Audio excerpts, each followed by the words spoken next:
व्रज एवं रास लीला। परब्रह्म की तरह ही आत्मा भी गर्भवास नहीं करती है।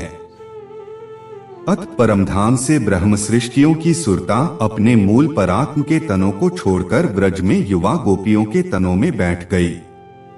परमधाम अनंत सूर्यों के समान प्रकाशमान है। वहां से एक कण भी न तो इस नश्वर जगत में आ सकता है और न यहाँ से कुछ वहां जा सकता है। पुराण संहिता में यह तथ्य अति सुंदर शब्दों में वर्णित है।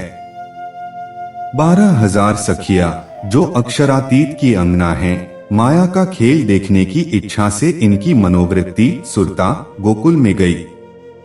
वे गोपों के घरेलू कार्यों को करती हुई वहीं स्थित हो गईं तथा मायाजनित मिथ्या धारणा के अधीन होने के कारण अपने वास्तविक स्वरूप की खोज से रहित हो गईं। मूल मिलावा में विराजमान अक्षरातीत की वे प्रियाएं अपने स्थानों पर बैठी ही रहीं। अक्षरातीत के सामने समूहबद्ध बैठी हुई ही वे सपने के खेल में मोहित हो गईं। इस प्रकार उन प्रियाओं को अपने सामने नश्वर जगत के मोह में डूबा हुआ देखकर अति कृपालु अक्षरातीत ने भी वहां जाने के लिए अपने मन में धारणा बना ली। कूटस्थ अक्षर ब्रह्मा की चित्तवृत्ति में अपना आवेश स्थापित करके पुरुषोत्तम अक्षरातीत नंद के घर प्रकट हुए।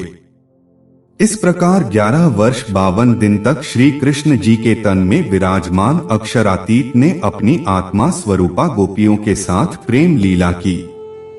इसके अंदर कंस द्वारा भेजे गए अघासुर, बकासुर, शक्तासुर आदि राक्षसों का भी वध किया। 11 वर्ष की प्रेममयी लीला के पश्चात 52 दिन की विरह लीला हुई। तत्पश्चात महारास की लीला के लिए उन्होंने योगमाया के ब्रह्मांड में प्रवेश किया। योगमाया का वह ब्रह्मांड इस नश्वर जगत से पूर्णतया अलग है, जिसमें चेतनता, अखंडता तथा प्रकाशम शोभा है। उसमें लक्ष्मी के मुख के समान सुंदर पूर्णमासी का अखंड स्वरूप वाला चंद्रमा उगा हुआ था, जिसकी कोमल किरणों से संपूर्ण नित्य वृंदावन सुशोभित था। अक्षरातीत के आवेश ने अति सुंदर स्वरूप धारण कर बांसुरी बजाई। उस मधुर ध्वनि को सुनकर कालमाया के ब्रह्मांड की गोपियां अपने अपने तनों को छोड़कर योगमाया के ब्रह्मांड में पहुंची और अलौकिक तन धारण कर अपने प्रियतम के साथ ब्रह्मानंदमय रास लीला की। रास लीला के मध्य विरह की भी अनुभूति कराकर अक्षर की आत्मा को भी परब्रह्म ने यह बता दिया कि वे योगमाया के ब्रह्मांड में परमधाम वाली ही लीला देख रहे थे। पुनः अक्षरातीत ने आवेश स्वरूप प्रकट कर रास लीला करके दोनों को आनंदित किया। पुनः आत्माओं की इच्छा पर परब्रह्म उन्हें परमधाम ले गए, जहां वे अपने मूल तनों में जागृत हो गईं। अक्षर ब्रह्मा की चित्तवृत्ति भी अपनी परात्म में जागृत हुई।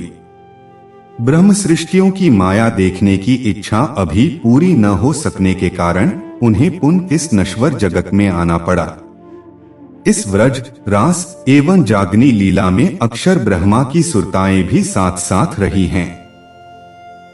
इत्याद्याः सूर्य साहस्त्री स्नख्याताः कृष्ण वल्लभाः प्राग्वासना वासित मनोवृत्त्यो गोकुलं ययुः ता गोप गेह कृत्यानि कुर्वाणास्तत्र संस्थिता है पराध्यास वशन प्राप्ताः स्वानुसंधान वर्जिता है मूलभूमौ तु ताः कृष्ण प्रिया स्वासन संस्थिता है कृष्णस्य पुरतः पंक्त्याकारेण स्वप्ने मोहिता है प्रादुर्भूतस्तत्र नंद गृहेपि पुरुषोत्तमः कुटस्थ चित्तवृत्तौ तु निजावेश निधार्यन् तस्मादेकादश समाद्विपंचाशत् दिनानि च कृष्णो ब्रजात्तु संयातो लीला कृत्वा स्वमाल्यम् भगवान पिता रात्रियः शरदोत्फुल्लमल्लिका है वीक्ष्यरन्तु मनश्चक्रे योगमायामुपाश्रितः